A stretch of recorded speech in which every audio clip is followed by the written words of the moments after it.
प्रिय विद्यार्थियों, सुप्रभातम। मैं डॉक्टर इंदिरा गुप्ता, सह आचार्य संस्कृत। विद्यार्थियों, धर्मसिंधु ग्रंथ की श्रृंखला में आज हम इष्टिकाल निर्णय पर विचार करेंगे। धर्मशास्त्रीय ग्रंथों में कर्म दो प्रकार के कहे गए हैं, नित्य और नैमित्तिक। नित्य प्रति किए जाने वाले कर्म नित्य कर्म और निमित्त विशेष से किए जाने वाले कर्म नैमित्तिक कर्म। इसी अनुसार यज्ञ भी दो प्रकार के हैं, नित्य यज्ञ और नैमित्तिक यज्ञ। नित्य यज्ञ जो नित्य प्रति किए जाते हैं, यथा अग्निहोत्र इत्यादि, और निमित्त विशेष से किए जाने वाले यज्ञ नैमित्तिक यज्ञ। इष्टि, इष्टि शब्द का अर्थ है ऐसा यज्ञ जो यजमान और उसकी पत्नी द्वारा 4 पुरोहितों की सहायता से संपादित होता है। बहुत सी ऐसी इष्टियों के संपादन के नियम पाए जाते हैं जो विशिष्ट घटनाओं, अवसरों या वांछित वस्तुओं की प्राप्ति के लिए की जाती हैं, यथा पुत्रकामेष्टि, आयुष्मानेष्टि इत्यादि। दोनों पक्षों शुक्ल पक्ष और कृष्ण पक्ष की अंतिम तिथि पंचदशी कहलाती है। धर्मसिंधुकार काशीनाथोपाध्याय ने पक्षांत तिथि में उपवास और पक्ष के आदि की तिथि में यज्ञ करने का विधान किया है। पक्षांत उपवस्तव्य, पक्षाद्य यस्तव्यः। यह उपवास से अन्वाधान नामक कर्म ग्राह्य है। अमावस्या पूर्णिमा को पर्व कहते हैं। पूर्णिमा, अमावस्या का चौथा और प्रतिपदा के आद्य 3 अंश, ये 3 तिथियां यज्ञ काल कहलाती हैं। यह प्रातः यज्ञ काल है। प्रतिपदा के चतुर्थ चरण में यज्ञ न करें, उसमें पूर्णिमा, अमावस्या और प्रतिपदा के पूर्ण होने पर संदेह का अभाव है, क्योंकि पर्व में अन्वाधान के दूसरे दिन यज्ञ का उचित काल मिल जाता है। संधि 4 प्रकार की कही जाती हैं। ये 4 प्रकार की होती हैं: पूर्वाह्न संधि, मध्याह्न संधि, अपराह्न संधि और रात्रि संधि के भेद से। तत्र संधि चतुर्विधः: पूर्वाह्न संधि, मध्याह्न संधि, अपराह्न संधि, रात्रि संधिश्च इति। पर्व और प्रतिपदा की संधि यदि पूर्वाह्न या मध्याह्न में होती है, तब संधि दिन से पहले अन्वाधान होता है और संधि दिन में यज्ञ होता है। अगर अपराह्न और रात्रि में प्रतिपदा की संधि होती है, तो संधि दिन में अन्वाधान और दूसरे दिन यज्ञ होता है। दिन के 2 भाग करने पर पहले आधा पूर्वाह्न, दूसरा आधा अपराह्न। पूर्वाह्न अपराह्न के संधि में 2 घड़ी का जो मुहूर्त होता है, उसे मध्याह्न कहते हैं, जिसका दूसरा नाम आवर्तन है। आजकल शिष्टों का प्राय यह आचार है कि दोनों संधि एक पल की होती है, न कि 2 घड़ी की, और उसी रीति से ह्रास और वृद्धि के लिए घटाने और जोड़ने का निर्णय किया जाता है। पर्व और प्रतिपदा की संधि यदि पूर्वाह्न या मध्याह्न में होती है, तब संधि दिन से पहले अन्वाधान होता है और संधि दिन में यज्ञ होता है। अगर अपराह्न और रात्रि में प्रतिपदा की संधि होती है, तो संधि दिन में अन्वाधान होता है और दूसरे दिन यज्ञ होता है। उदाहरण के रूप में हम कहें कि पर्व 17 घड़ी और प्रतिपदा 11 घड़ी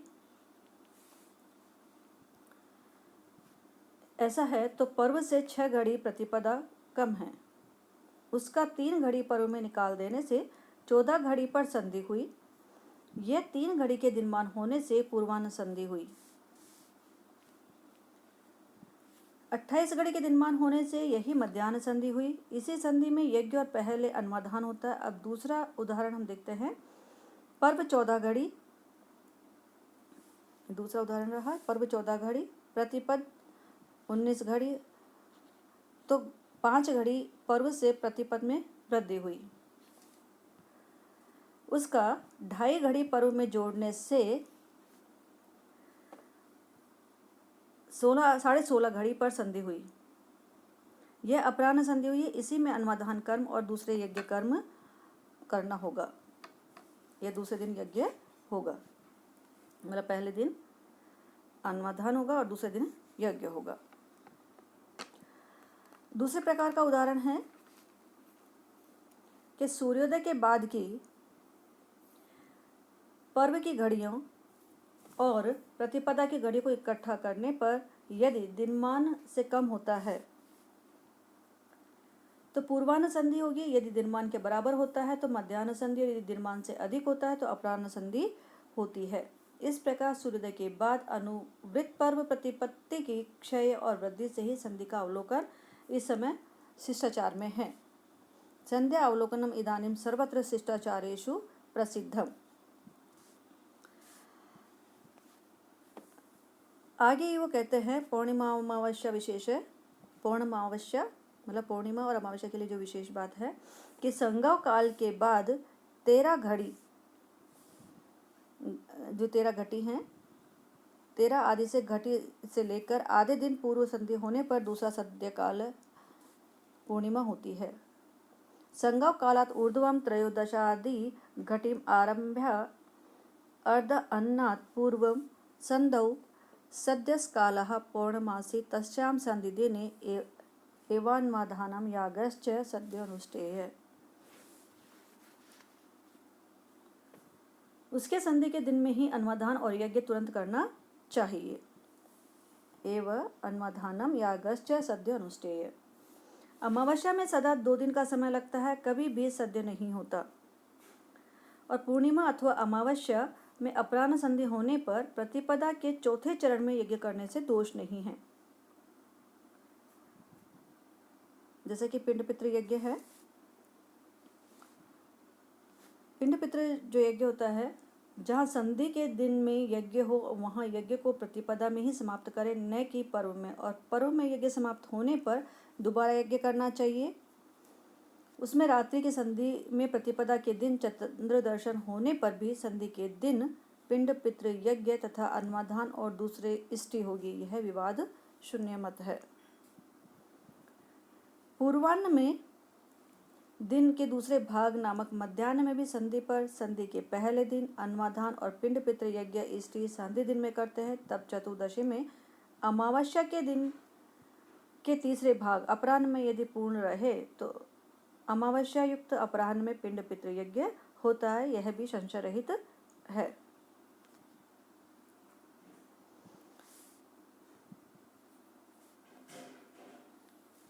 इसके बाद वो कहते हैं कि यदि अपराह्न संधि में तो प्रातःकाल 6 घड़ी की प्रतिपदा के पहले 3 चरण रूप यागकाल के न मिलने पर प्रतिपदा में चंद्र दर्शन में भी इष्टि होती है और संधि दिन में उपवास तथा पितृयज्ञ होता है। पूर्वोक्त यागकाल के न मिलने पर संधि के ही दिन याग होता है। पहले दिन चतुर्दशी में पितृयज्ञ और उपवास होता है। इस प्रकार से अपने निर्णय को कहते हैं। विकृति काल फिर बताते हैं। ये विकृति काल है। विकृति 3 प्रकार की होती है, नित्य, आग्रायण, चातुर्मास्य आदि। नैमित्तिक की विकृति जातेष्टि आदि, काम्य, शौर्य आदि, ये सब पुरुषार्थ है। इस प्रकार यज्ञांग विकृति 2 प्रकार की है, नित्य और नैमित्तिक। उसमें विकृतियों में तत्काल और द्विदिन सांध्य काल में विकल्प है। इसी तरह शुक्ल पक्ष के नक्षत्रों में भी करना चाहिए। इष्टि आदि का प्रारंभ का निर्णय कहते हैं। इष्टि स्थली पाको पूर्णमास्यारब्धव्यो न तु दर्शे।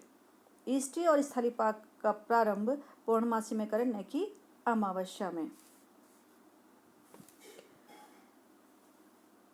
आधान और गृह प्रवेश होने के बाद ही पौर्णमासी में यदि दर्श और पौर्णमास का आरंभ करते हैं तब मलमास, पौर्णमास और शुक्रास्तादि, जो शुक्र का अस्त हो जाता है, शुक्र नक्षत्र का, तो शुक्रास्तादि का दोष नहीं होता। कोई कहते हैं कि 10 पौर्णमास आरंभ आधान गृह प्रवेश होने के बाद ही पूर्णिमा में यदि नहीं करें तो शुद्ध मास की प्रतीक्षा करनी चाहिए। आधान काल जो कहा जाता है उसमें भी यही है कि आधान में संकल्प से लेकर पूर्णाहुति तक का प्रयोग इष्टि के लिए पर्याप्त पर्व के ग्राह्य होना चाहिए। मतलब पर्व जो तिथि है वो पर्याप्त रूप से रहनी चाहिए। 10 पूर्णमास जो इष्टि है, दर्श का अर्थ है वह काल का दिन या वह दिन जब चंद्र को केवल सूर्य ही देख सकता है और अन्य कोई नहीं। पूर्णमास का तात्पर्य है वह क्षण जबकि चंद्र पूरा या भरपूर रहता है। इष्टि का तात्पर्य है उस यज्ञ से है जिसमें यजमान 4 पुरोहितों को नियुक्त करता है।